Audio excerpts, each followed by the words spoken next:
Olá, meus irmãos e irmãs de Ideal Espírita, vocês amigos e amigas que nos acompanham aqui na página Estação da Luz Espírita, muitíssimo obrigado mesmo pela sua companhia. A nossa página Estação da Luz Espírita não tem fins lucrativos, o objetivo é a divulgação da doutrina espírita. E é por isso que nós reunimos aqui esta sede de matérias espíritas para que possa atender às suas necessidades, estudo, lazer, pesquisa. Você encontra aqui na nossa página Estação da Luz Espírita os livros da codificação, obras suplementares, entrevistas, palestras e os programas da Web Rádio Estação da Luz de Natal e Web Rádio Cristo Consolador de São Paulo. Ou seja, um acervo que atenda às suas necessidades, sem fins lucrativos. O objetivo é a divulgação da doutrina espírita. E agora eu convido você para nos acompanhar na reprodução de mais esse trabalho imperdível. Muito obrigado mesmo pela sua companhia e vamos juntos!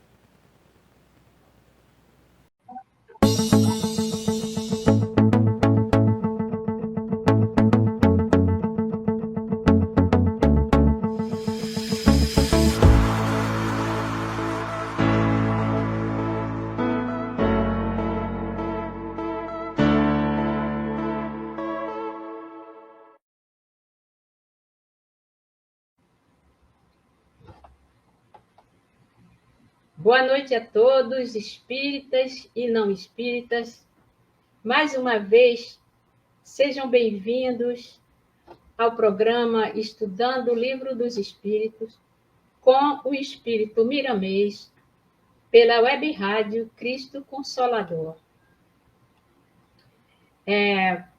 Vamos ver se já temos alguém aqui conosco.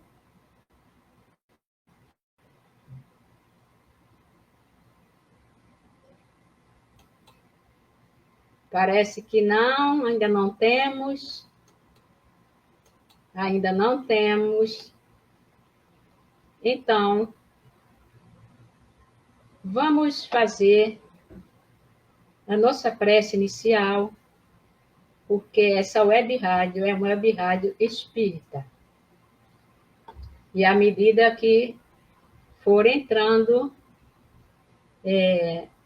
algum participante, nós vamos fazendo os contatos. Deus de misericórdia, amor e justiça, amado Mestre Jesus, amigos espirituais, benfeitores, que velam por nós e nos auxiliam em todos os momentos das nossas vidas, nos nossos trabalhos, na nossa saúde, e estão sempre conosco. Pedimos, Senhor, a proteção desses amigos espirituais, para que possamos iniciar esse modesto trabalho em favor desta bendita doutrina que tanto nos fortalece. Fica conosco, Senhor, hoje e sempre. Graças a Deus. Bem, hoje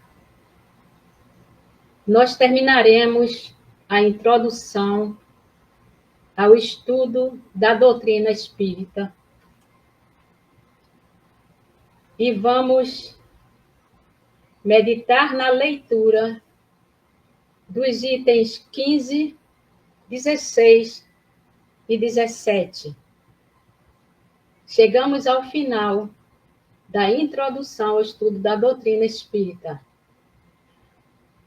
Espero que vocês estejam gostando, estejam motivados para continuar participando de alguma forma desse programa de estudo, ou mesmo que não esteja presente na transmissão ao vivo, que possa ver depois o vídeo no YouTube.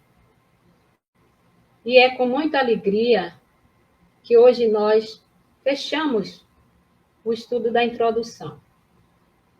Vamos ver o que nos diz o item 15. Porque sabemos e lembramos que Kardec continua respondendo às diversas objeções e contestações, que são de extrema importância para que nós possamos entender exatamente do que se trata o Livro dos Espíritos. No item 15, ele vai começar dizendo que há também pessoas que veem perigo por toda parte e em tudo o que não conhecem. Daí a pressa com que, do fato de haverem perdido a razão, alguns dos que se entregaram a estes estudos tiram conclusões desfavoráveis ao Espiritismo. E aí ele pergunta: como é que homens sensatos enxergam nisto uma objeção valiosa? Não se dá o mesmo com todas as preocupações de ordem intelectual que empolguem um cérebro fraco?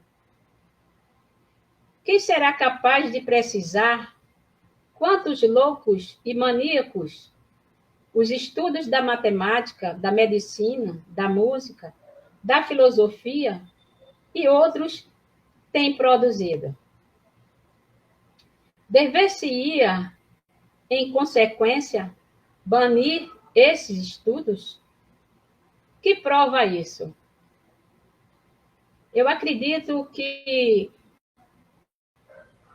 alguns de nós, em algum momento da nossa vida, ouvimos falar,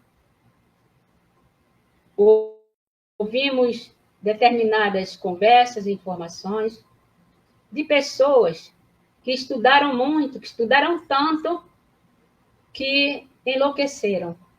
Eu mesma ouvi mais de uma vez, quando era criança, quando era adolescente, de jovens que partiram para um estudo e enlouqueceram, adoeceram.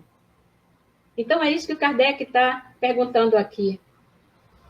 Não se dá o mesmo com as preocupações de ordem intelectual que empolguem um cérebro fraco? Nos trabalhos corporais, estropiam-se os braços e as pernas, que são os instrumentos da ação material. Nos trabalhos da inteligência, estropia-se o cérebro, que é o do pensamento. Mas, por se haver quebrado um instrumento, não se segue que o mesmo tenha acontecido ao espírito. Ele está dizendo que quebrou-se o instrumento, mas não o espírito. Este permanece intacto e, desde que se liberte da matéria, gozará tanto quanto qualquer outro da plenitude das suas faculdades. No seu gênero, ele é, como o homem, um mártir do trabalho. Todas as grandes preocupações do espírito podem ocasionar a loucura. As ciências, as artes e até a religião lhe fornecem contingentes.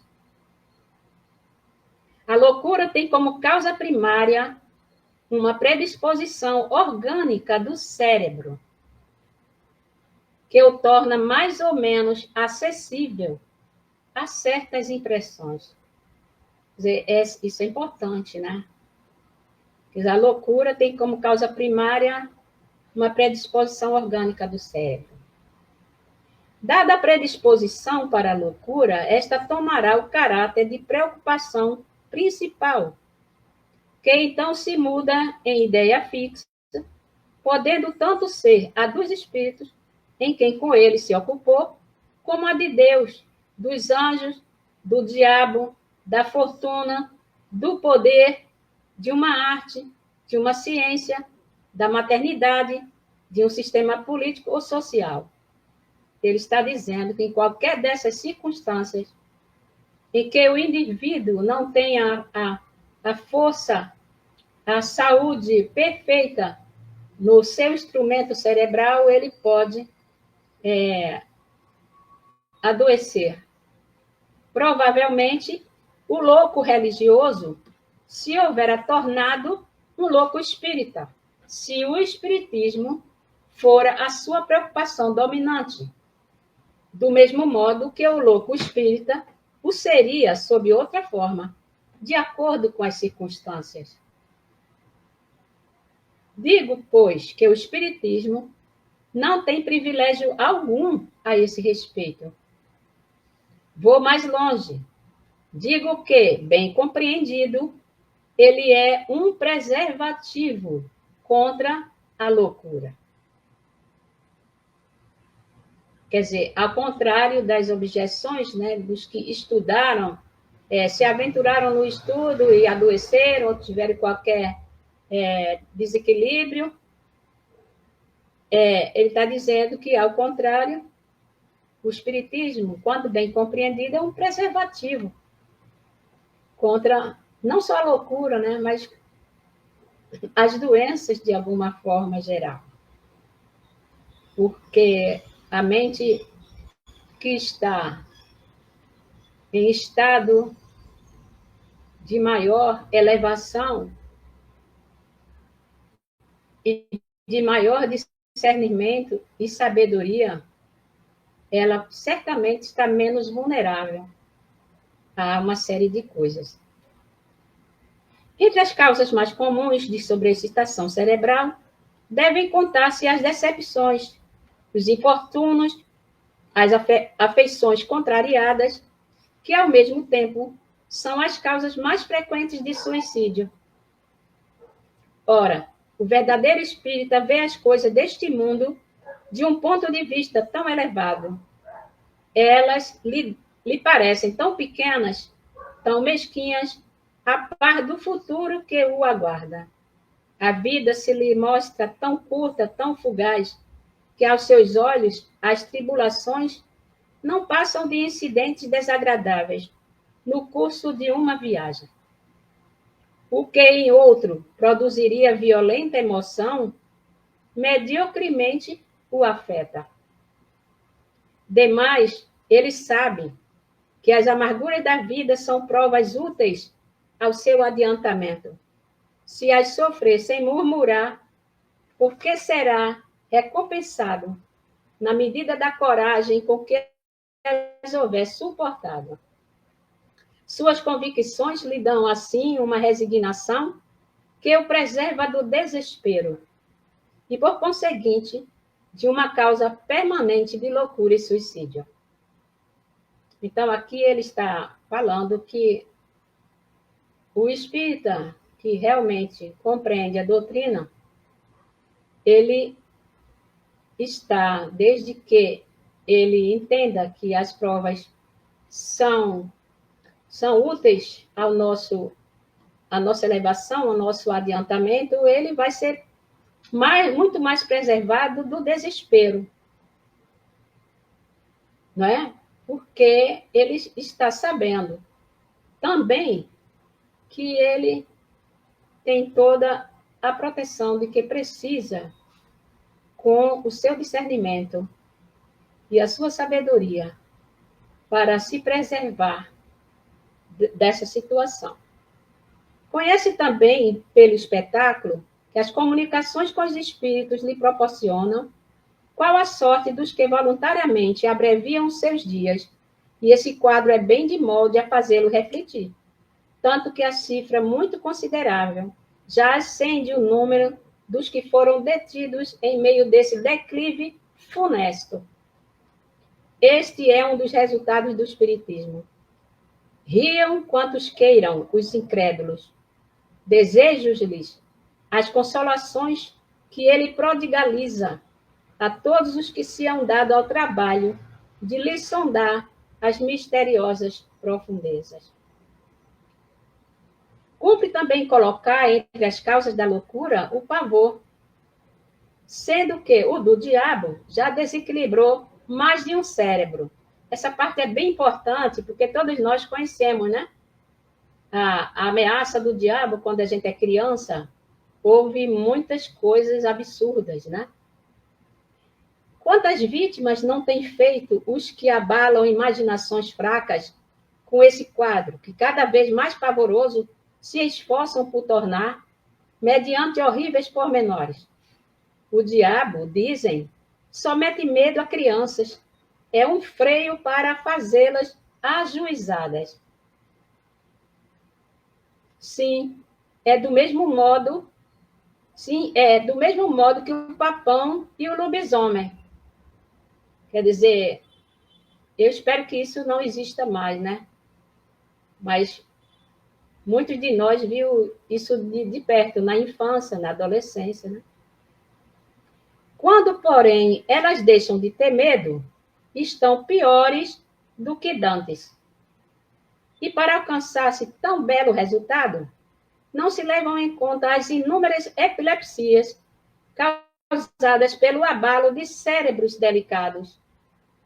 Porque há muitas coisas graves, sérias, absurdas, que uma criança não tem maturidade psicológica para ver, para ouvir e para participar.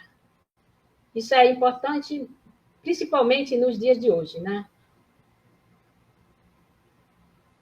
Bem frágil seria a religião se, por não infundir terror, sua força pudesse ficar comprometida. Felizmente, assim não é.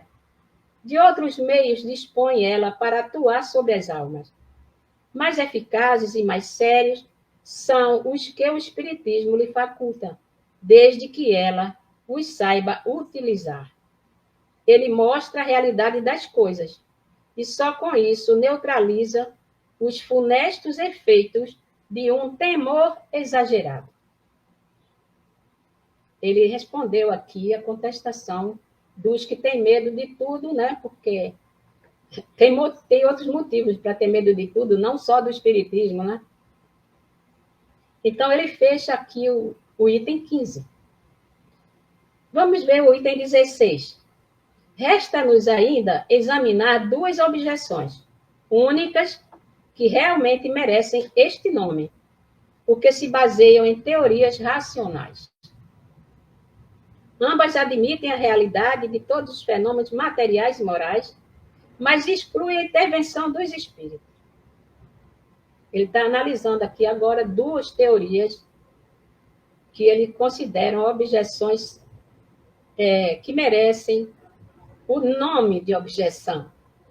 Segundo a primeira dessas teorias, todas as manifestações atribuídas aos espíritos não seriam mais do que efeitos magnéticos. Os médiuns se achariam num estado a que se poderia chamar sonambulismo desperto, fenômeno de que podem dar testemunhos todos os que hão estudado o magnetismo. E a gente sabe que Kardec estudou magnetismo em 35 anos. Nesse estado, as faculdades intelectuais adquirem um desenvolvimento anormal. O círculo das operações intuitivas se amplia para além das raias de nossa concepção ordinária. Assim sendo, o médium tiraria de si mesmo, e por efeito de sua lucidez, tudo o que diz e todas as noções que transmite, mesmo sobre os assuntos que mais estranhos lhe sejam, quando no estado habitual. Ele está aqui explicando a primeira teoria. Não seremos nós quem conteste o poder do sonambulismo, cujos prodígios observamos, estudando-lhe todas as fases durante mais de 35 anos. Concordamos em que, efetivamente, muitas manifestações espíritas são explicáveis por esse meio. Contudo, uma observação cuidadosa e prolongada mostra grande cópia de fatos em que a intervenção do médium, a não ser como instrumento passivo, é materialmente impossível. Aos que partilham dessa opinião, como aos outros, diremos: vede e observai, porque certamente ainda não vistes tudo. É uma parte assim muito, muito importante. Procura ver tudo, né? Essa é a mensagem que Kardec dava àqueles, né, que queriam resultados imediatos, né? Opor-lhes-emos, em seguida, duas considerações tiradas da própria doutrina deles. De onde veio a teoria espírita? É um sistema imaginado por alguns homens para explicar os fatos? De modo algum. Quem então a revelou? Precisamente esses mesmos médios cuja lucidez exaltais. Ora, se essa lucidez é tal como a supondes, por que teriam eles atribuído aos espíritos o que em si mesmos hauriam? Porque a tal da teoria acha que a manifestação, a comunicação, ela sairia do próprio médium, né? Pelo efeito magnético. Como teriam dado sobre a natureza dessas inteligências extra-humanas as informações precisas, lógicas e tão sublimes que conhecemos? Uma de duas. Ou eles são lúcidos, ou não são. Se o são, e se pode confiar na sua veracidade, não haveria meio de admitir-se sem contradição que não estejam com a verdade. Em segundo lugar, se todos os fenômenos promanassem do médium, seriam sempre idênticos num determinado indivíduo. Jamais se veria a mesma pessoa usar de uma linguagem disparatada, nem exprimir alternativamente as coisas mais contraditórias. Esta falta de unidade nas manifestações obtidas pelo mesmo médium prova a diversidade das fontes. Ora, desde que não as podemos encontrar todas nele, forçoso é que as procuremos fora dele. Quer dizer, se a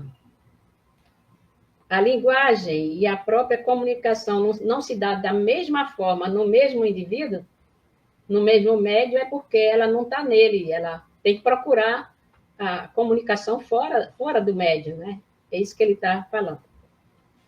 Segundo outra opinião, o médio é a única fonte produtora de todas as manifestações. Mas, em vez de extraí-las de si mesmo, como pretendem os partidários da teoria sonambúlica, ele as toma ao meio ambiente. O médio seria, então, uma espécie de espelho a refletir todas as ideias, todos os pensamentos e todos os conhecimentos das pessoas que o cercam. Quer dizer, a segunda teoria acha que o médium extrairia, né, toda essa comunicação pela influência do ambiente, das pessoas que estariam próximas dele, envolvidas, né, com ele.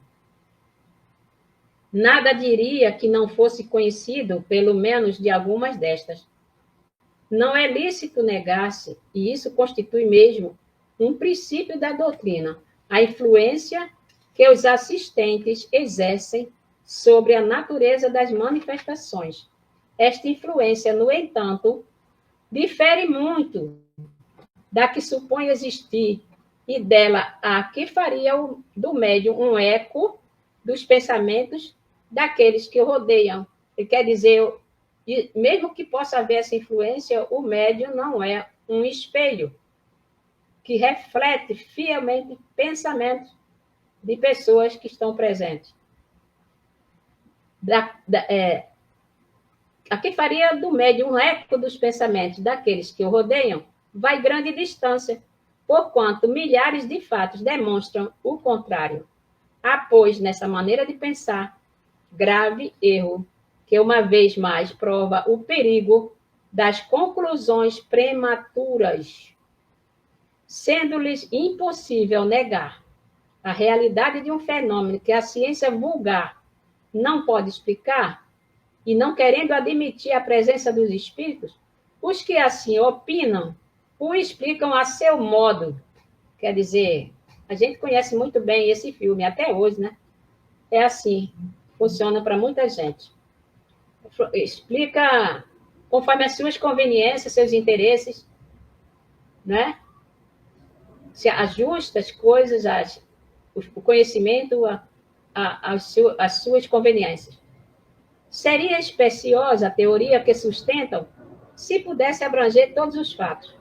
Tal, entretanto, não se dá. Quando se lhes demonstra até a evidência que certas comunicações do médium são completamente estranhas aos pensamentos, aos conhecimentos, às opiniões mesmo de todos os assistentes, que essas comunicações frequentemente são espontâneas e contradizem todas as ideias preconcebidas, eles não se embaraçam com tão pouca coisa. Respondem que a irradiação vai muito além do círculo imediato que nos envolve. O médium é o reflexo de toda a humanidade, de tal sorte que se as aspirações não lhe vêm dos que se acham a seu lado, ele as vai beber fora, na cidade, no país, em todo o globo e até nas outras esferas. Porque nós vimos, né, que Kardec se valeu de muitas comunicações de várias regiões, de vários países. Né? Vamos aqui dar boa noite à nossa amiga Albertina Zacarias. Boa noite, Albertina. Seja bem-vinda mais uma vez para perto de nós. Muito obrigada, que continue e vamos em frente. Não me parece que em semelhante teoria se encontre explicação mais simples e mais provável que a do Espiritismo, visto que ela se baseia numa causa bem mais maravilhosa. A ideia de que seres que povoam os espaços e que, em contato conosco, nos comunicam seus pensamentos, nada tem que choque mais a razão do que a suposição dessa irradiação universal, vindo de todos os pontos do universo, concentrar-se no cérebro de um indivíduo. Ainda uma vez, e este é ponto capital, sobre que nunca insistiremos bastante. A teoria sonambúlica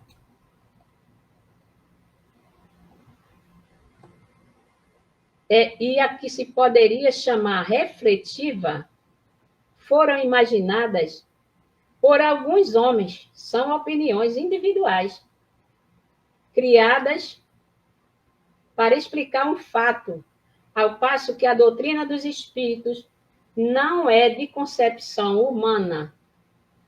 Então, que a gente entenda perfeitamente isso e não se deixe enganar e iludir com as falsas explicações de que a doutrina dos espíritos foi obra exclusiva de Kardec. A doutrina dos espíritos não é de concepção humana. Foi ditada pelas próprias inteligências que se manifestam, quando ninguém disso cogitava, quando até a opinião geral a repelia. Ora, perguntamos, onde foram os médios beber uma doutrina que não passava pelo pensamento de ninguém na Terra? Perguntamos ainda mais, por que estranha coincidência, milhares de médios espalhados por todos os pontos do globo terráqueo e que jamais se viram, acordaram em dizer a mesma coisa. Se o primeiro médio que apareceu na França sofreu a influência de opiniões já aceitas na América, por que singularidade foi ele buscá-las a 2.000 léguas além mar e no seio de um povo tão diferente, pelos costumes e pela linguagem, em vez de as tomar ao seu derredor? Também ainda há outra circunstância, em que não se tem atentado muito. As primeiras manifestações na França, como na América, não se verificaram por meio da escrita nem da palavra, e sim por pancadas concordantes com as letras do alfabeto e formando palavras e frases. Foi por esse meio que as inteligências autoras das manifestações se declararam espíritos. Ora, dado se pudesse supor a intervenção do pensamento dos médiuns nas comunicações verbais ou escritas, outro tanto não seria lícito fazer-se com relação às pancadas, cuja significação não podia ser conhecida de antemão. Quer dizer, as pancadas não poderiam ser conhecidas previamente. Quer dizer, as comunicações que foram dadas. Poderíamos citar inúmeros fatos que demonstram, na inteligência que se manifesta, uma individualidade evidente e uma absoluta independência de vontade. Recomendamos, portanto, aos dissidentes observação mais cuidadosa. E se quiserem estudar bem, sem prevenções, e não formular conclusões antes de terem visto tudo, reconhecerão a impotência de sua teoria para tudo explicar. Limitar-nos-emos a propor as questões seguintes. Por que é que a inteligência que se manifesta, qualquer que ela seja, recusa responder a certas perguntas sobre assuntos perfeitamente conhecidos, como, por exemplo, sobre o nome ou a idade do interlocutor, sobre o que ele tem na mão, o que fez na véspera, o que pensa fazer no dia seguinte, etc. Se o médium fosse o espelho do pensamento dos assistentes, nada lhe seria mais fácil do que responder. Então, aqui ele está dizendo que os espíritos comunicantes se recusam a responder perguntas frívolas. E se o médium fosse o espelho do pensamento dos assistentes, como defende uma das teorias, seria muito fácil ele responder a todas as frivolidades, né? A esse argumento retrucam os adversários, perguntando a seu turno por que os espíritos que devem saber tudo não podem dizer coisa tão simples, de acordo com o axioma, quem pode o mais pode menos. E daí conclui que não são os espíritos que respondem. Se um ignorante ou um zombador, apresentando-se a uma douta assembleia, perguntasse, por exemplo, por que é dia às 12 horas, acreditará alguém que ela se daria o incômodo de responder seriamente? E fora lógico que do seu silêncio ou das zombarias, com que pagasse ao interrogante, se concluísse serem todos os seus membros? Ora, exatamente porque os espíritos são superiores, é que não respondem a questões ociosas ou ridículas e não consentem em ir para a Berlinda. Aí é uma resposta bem contundente, né? Não tentem querer colocar os espíritos superiores na Berlinda, porque eles não vão. É por isso que se calam ou declaram que se ocupam com coisas sérias.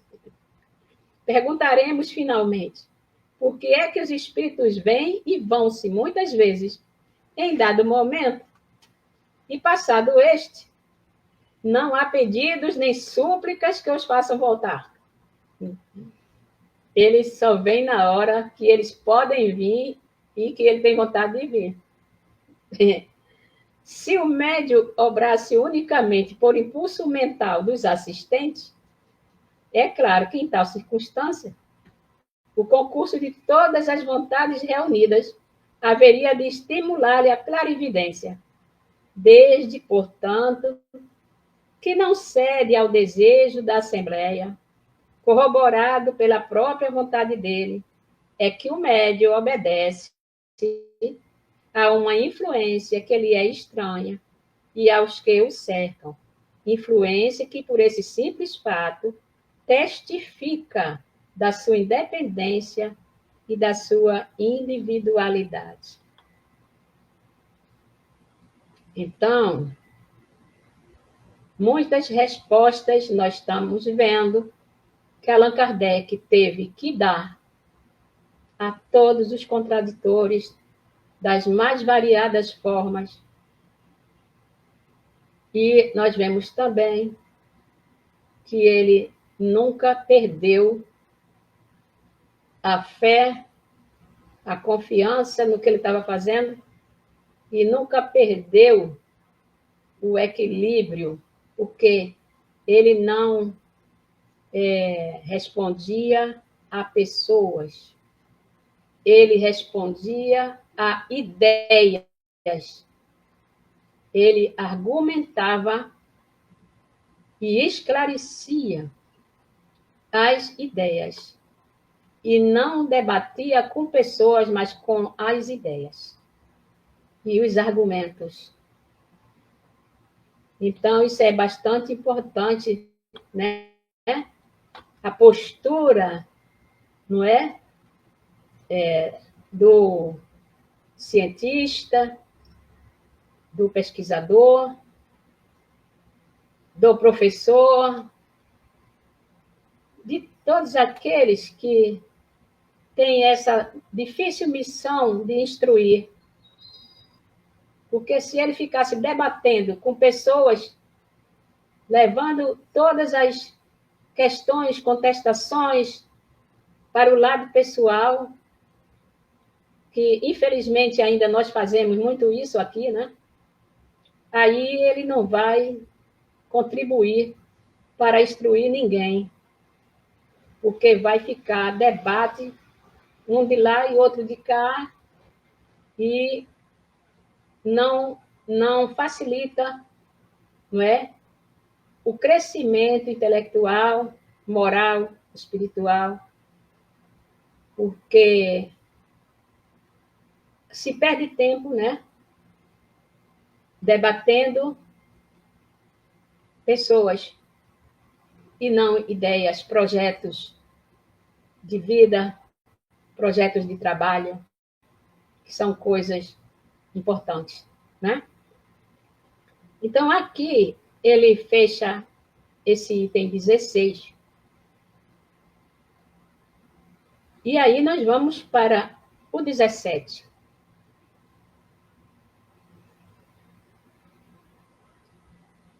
O ceticismo, no tocante à doutrina espírita, quando não resulta de uma oposição sistemática ou interesse, origina-se quase sempre do conhecimento incompleto dos fatos, o que não obsta a que alguns cortem a questão, como se a conhecesse a fundo.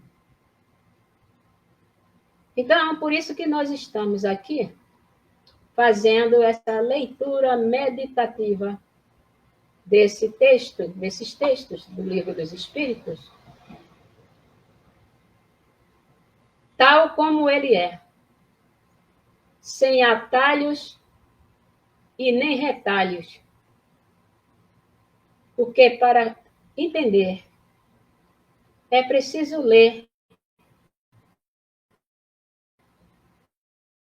E aí vem aqueles argumentos. Ah, está presa na letra. Mas imagina, tem coisa melhor de se prender na letra que nos vivifica, que vivifica a nossa alma, que nos dá força para suportar as provas difíceis dessa vida. Então, é preciso encontrar a letra melhor. Entende? Nesse item 17, como ele está falando, pode-se ter muito atilamento, muita instrução mesmo, e carecer-se de bom senso. E também não é difícil da gente entender isso aí e conhecer de perto muito bem, né? Pode ser muito instruído e não ter bom senso. Ora, o primeiro indício da falta de bom senso está em crer alguém infalível ao seu juízo. Muita gente também há para que as manifestações espíritas nada mais são do que objeto de curiosidade, Confiamos em que, lendo este livro, encontrarão nesses extraordinários fenômenos alguma coisa mais do que simples passatempo. A gente está dizendo. Confiamos que, lendo esse livro, encontrarão nesses extraordinários fenômenos alguma coisa mais do que simples passatempo, curiosidade, né? A ciência espírita compreende duas partes. Experimental, uma, que é relativa às manifestações em geral. Filosófica, a outra, relativa às manifestações inteligentes. Então, são duas partes que compõem a ciência espírita. Aquele que apenas haja observado a primeira, que é a parte experimental, né, se acha na posição de quem não conhece a física, senão por experiências recreativas, sem haver penetrado no âmago da ciência. A verdadeira doutrina espírita está no ensino que os espíritos deram, e os conhecimentos que esse ensino comporta são por demais profundos e extensos para serem adquiridos de qualquer modo, que não por um estudo perseverante, feito no silêncio e no recolhimento. Nós vimos que durante toda essa introdução, Allan Kardec traz esses mesmos qualificativos, né, de quem pretende desenvolver esses estudos.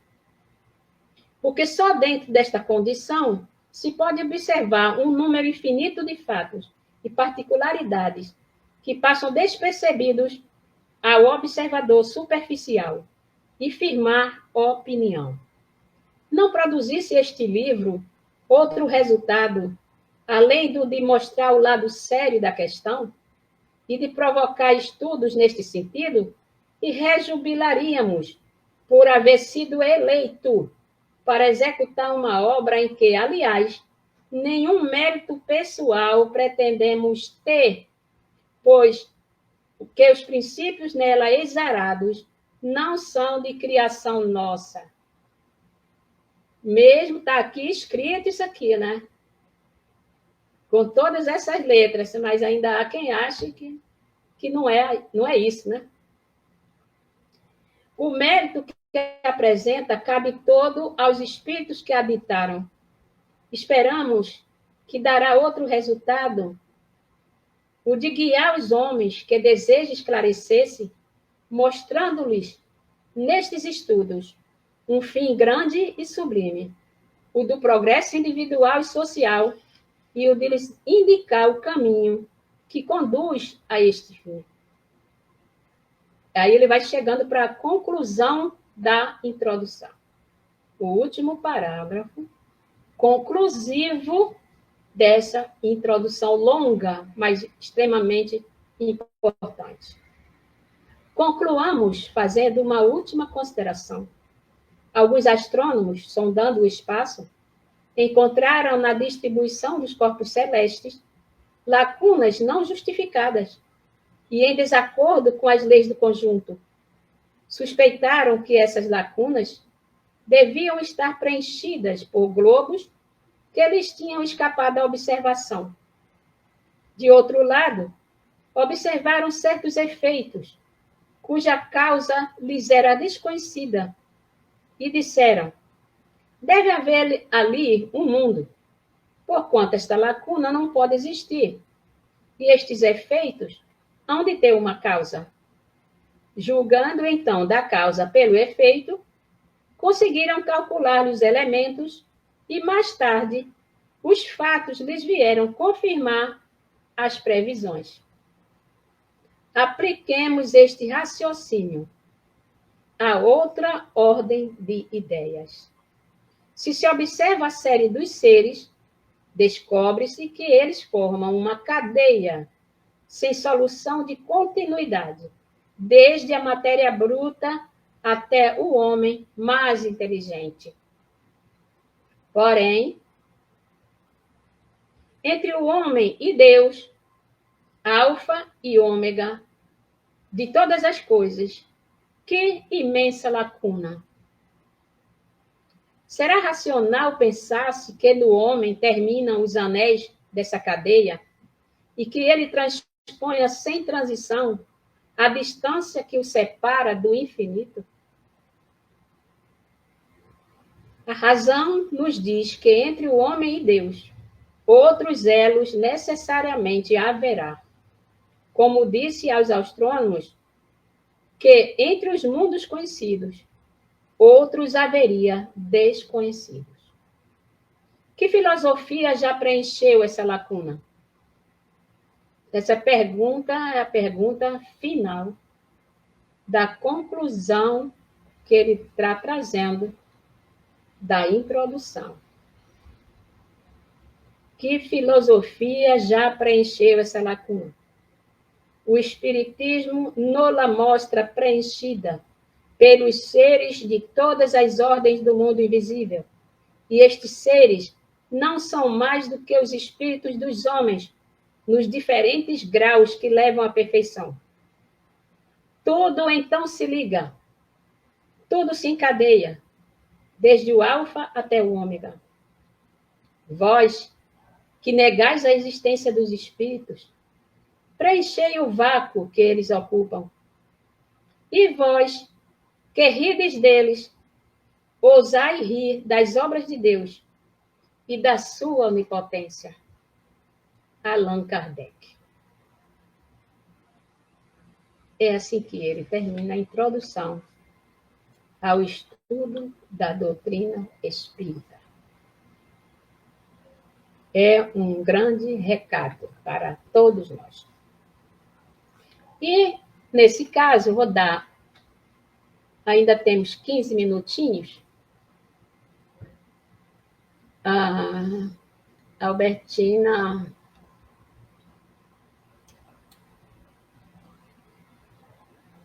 respostas com ideias claras e objetivas para as objeções. Exatamente, Albertina. Mais clara e objetiva do que isso, só quem tem muita má vontade para entender. Vou ler Prolegômenos, para terminar. Prolegômenos é uma espécie de prefácio que indica as noções preliminares de uma ciência nova. É uma espécie de prefácio, né? Que Kardec apresenta aqui, seguido da introdução. Conjunto de noções preliminares dessa ciência nova, da ciência espírita. Ciência e filosofia espírita, né? Então, vamos ler. Aqui ele vai também trazer para nós 8 citações, me parece, eu contei, eu acho que são 8 citações que ele apresenta dos trechos das instruções que ele recebeu dos espíritos, que lhe sustentaram, que lhe conduziram nesse trabalho árduo, né, de configurar essa doutrina. Vamos ver. Fenômenos alheios às leis da ciência humana se dão por toda parte, revelando na causa que os produz a ação de uma vontade livre e inteligente. A razão diz que um efeito inteligente há de ter como causa uma força inteligente. E os fatos hão provado que essa força é capaz de entrar em comunicação com os homens por meio de sinais materiais. Interrogada acerca de sua natureza, essa força declarou pertencer ao mundo dos seres espirituais que se despojaram do invólucro corporal do homem. Assim é que foi revelada a doutrina dos espíritos. As comunicações entre o mundo espírita e o mundo corpóreo estão na ordem natural das coisas e não constituem fato sobrenatural. Tanto que de tais comunicações se acham vestígios entre todos os povos e em todas as épocas. Hoje se generalizaram e tornaram patentes a todos. Os espíritos anunciam que chegaram os tempos marcados pela providência para uma manifestação universal e que, sendo eles os ministros de Deus e os agentes de sua vontade, têm por missão instruir e esclarecer os homens, abrindo uma nova era para a regeneração da humanidade. Este livro é o repositório de seus ensinos. Foi escrito por ordem e mediante ditado de espíritos superiores, para estabelecer os fundamentos de uma filosofia racional, isenta dos preconceitos do espírito de sistema. Nada contém que não seja a expressão do pensamento deles e que não tenha sido por eles examinado. Só a ordem e a distribuição metódica das matérias, assim como as notas e a forma de algumas partes da redação, constitui obra daquele que recebeu a missão de os publicar. Então, aqui ele está esclarecendo qual foi a parte que coube a ele, não é? Na publicação, no preparo e na publicação do livro. Só a ordem e a distribuição metódica das matérias, como as notas, a forma de algumas partes da redação. Em o número dos espíritos que concorreram para a execução desta obra, muitos se contam que viveram em épocas diversas na Terra, onde pregaram e praticaram a virtude e a sabedoria. Outros, pelos seus nomes, não pertencem a nenhum personagem cuja lembrança a história guarde, mas cuja elevação é atestada pela pureza de seus ensinamentos e pela união em que se acham com os que usam de nomes venerados. Eis em que termos nos deram, por escrito e por muitos médiuns, a missão de escrever este livro. Então, eu vou ler essa parte, não é? Que o Kardec recebeu por escrito, esclarecendo tudo o que fosse necessário em respeito ao seu chamado, a sua missão para publicar o livro. Então, vamos dizer assim, a primeira instrução, vamos chamar de instrução, convite, convocação e instrução. Abre aspas. Ocupa-te, cheio de zelo e perseverança, do trabalho que empreendeste com o nosso concurso, pois esse trabalho é nosso. Nele pusemos as bases de um novo edifício que se eleva e que um dia há de reunir todos os homens no mesmo sentimento de amor e caridade. Mas, antes de o divulgares, reveluemos juntos, a fim de verificarmos todas as minúcias. Instrução, né? Primeira instrução que ele recebeu. Segunda instrução, abre aspas. Estaremos contigo sempre que o pedires, para te ajudarmos nos teus trabalhos, porquanto esta é apenas uma parte da missão que te está confiada e que já um de nós te revelou. Terceira instrução, abre aspas. Entre os ensinos que te são dados, alguns há que deves guardar para ti somente, até nova ordem. Quando chegar o momento de os publicarem, nós te diremos. Enquanto esperas, medita sobre eles, a fim de estares pronto quando te dissermos. Quarta instrução. Abre aspas. Porás no cabeçalho do livro a cepa que te desenhamos. Aí vem uma nota número 1, embaixo. A cepa que se vê na página 48, no meu livro é página 48, é o facsímile da que os espíritos desenharam. É isso aqui. A cepa é isso aqui. Na nota de rodapé, nota 1. Porás no cabeçalho do livro a cepa que desenhamos, porque é o emblema do trabalho do Criador. Aí se acham reunidos todos os princípios materiais que melhor podem representar o corpo e o espírito. O corpo é a cepa, o espírito é o licor, a alma ou espírito ligado à matéria é o bago. O homem quintessencia o espírito pelo trabalho. E tu sabes que só mediante o trabalho do corpo o espírito adquire conhecimentos. Vamos, então, para a quinta instrução. Abre aspas. Não te deixe desanimar pela crítica.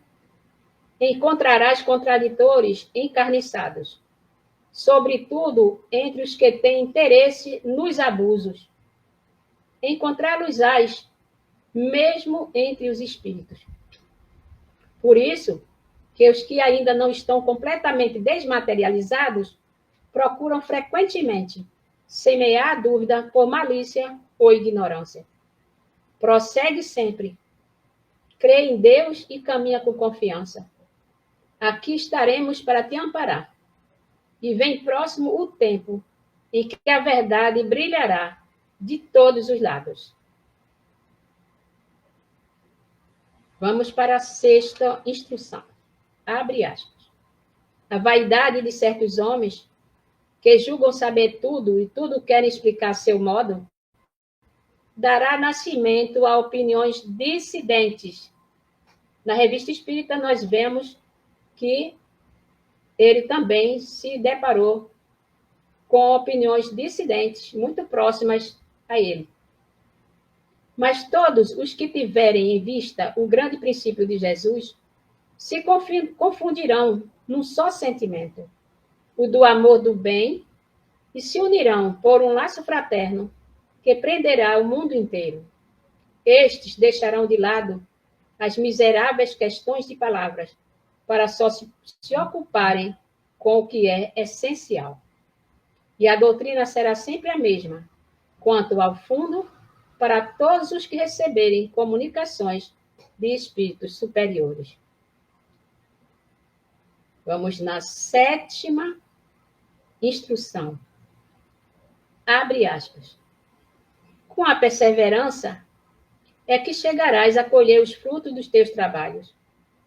O prazer que experimentarás, vendo a doutrina propagar-se bem compreendida, será uma recompensa, cujo valor integral conhecerás, talvez mais no futuro do que no presente. Não te inquietes, pois com os espinhos e as pedras, que os incrédulos ou os maus acumularão no teu caminho. Conserva a confiança. Com ela chegarás ao fim e merecerás ser sempre ajudado. Deve ser muito maravilhoso, né? Receber instruções, né? Dessa força, né? Dessa magnitude. E vamos para a última instrução. Lembra-te de que os bons espíritos só dispensam assistência aos que servem a Deus com humildade e desinteresse. Lembra-te, veja bem, a oitava instrução, a última instrução que ele apresenta aqui, em que o Espírito fala diretamente, objetivamente. Lembra-te de que os bons espíritos só dispensam assistência aos que servem a Deus com humildade e desinteresse, e que repudiam a todo aquele que busca na senda do céu um degrau para conquistar as coisas da terra, que se afastam do orgulhoso e do ambicioso.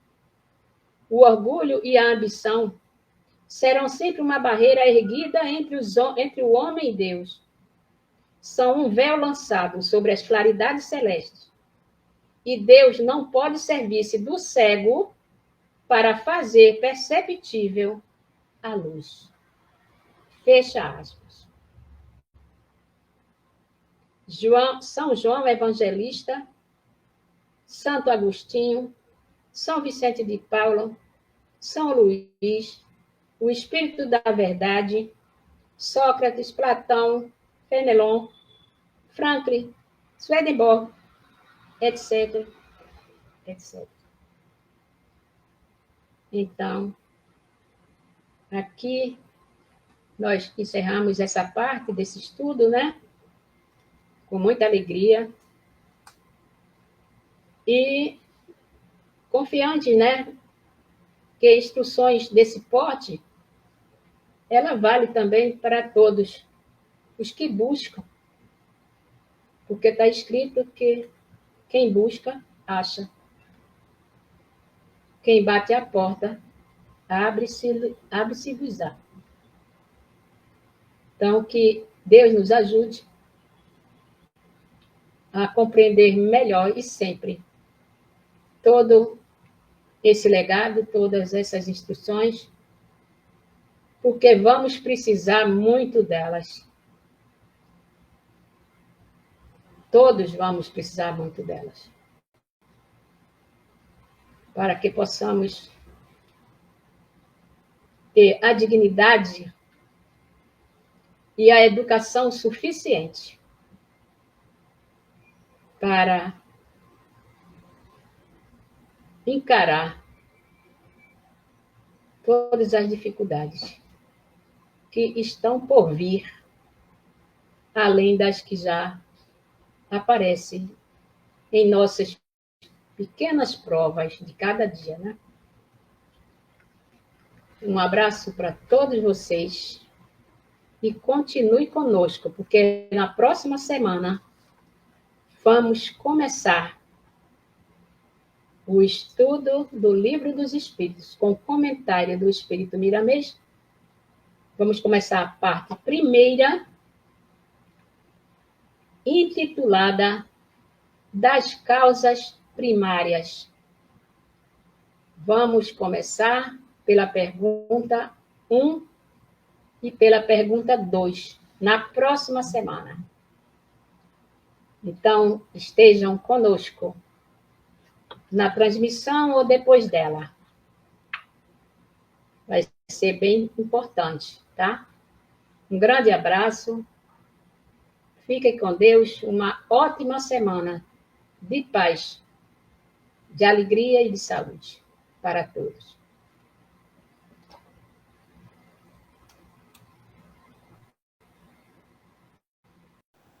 Chegamos ao final da nossa atividade. Muitíssimo obrigado mesmo pela sua companhia e espero você no próximo evento.